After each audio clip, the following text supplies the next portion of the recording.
Hello again and welcome to another video from the Marketing Study Guide.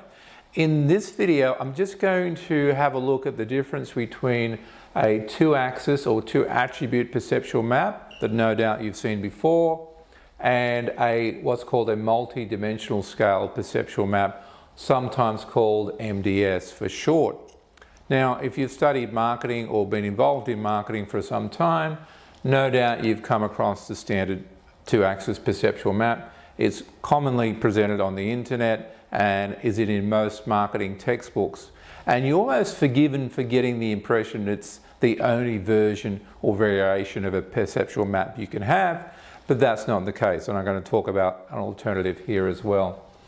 So, as a reminder, we look at two brand attributes. So, image attributes or product features or something relevant to the consumer when they're buying in that product category.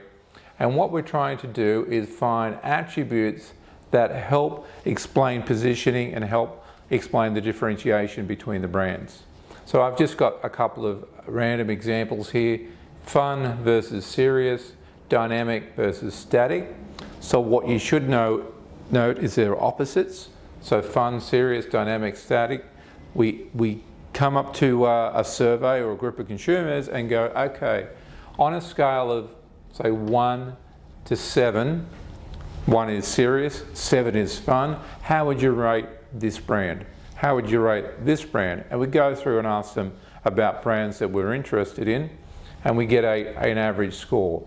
So brand A here has rated on average towards the serious end of a brand, and it's down towards static. So it maps here when we put it together.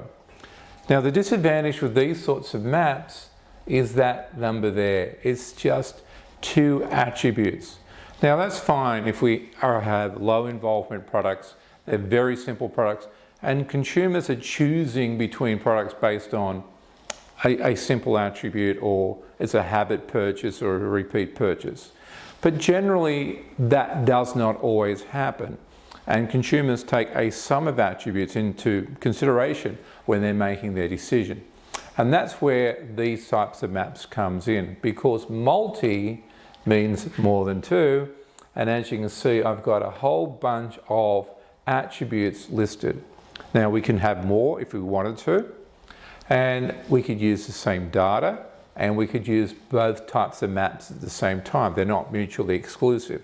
And I would encourage you, if you've got the data to work with, is actually produce multiple two-dimensional perceptual maps and also do the multi.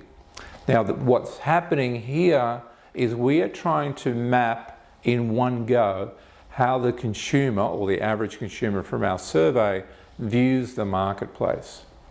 Here we're drilling down to attributes which may or may not be important in their understanding and their decision making. Here we're putting everything down. So hopefully this is a better picture of how the consumer sees things.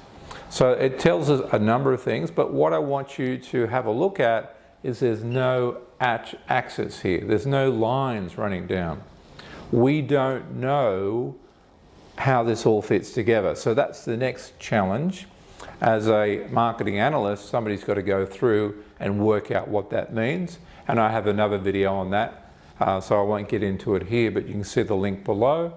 But just to explain it, here are the brands there as well. So very quickly, it's like a map that you would have in an atlas or on Google Maps.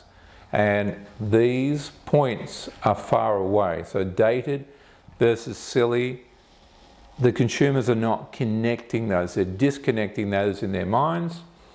But something like unexpected, exciting, fresh, those attributes sit together, so the consumers see that as relatively similar in their mind. So we're getting a sense of not only how the consumer sees the brands relative to these attributes, but how these attributes work together. And that gives them some sort of consistency in their decision making. So we can see attributes similar, dissimilar, and we can see brands that are positioned close together, and brands that are seen as quite distinctive in the consumer's mind. So this is just an introduction. There's other videos, more information on my website, which you can get to with a link.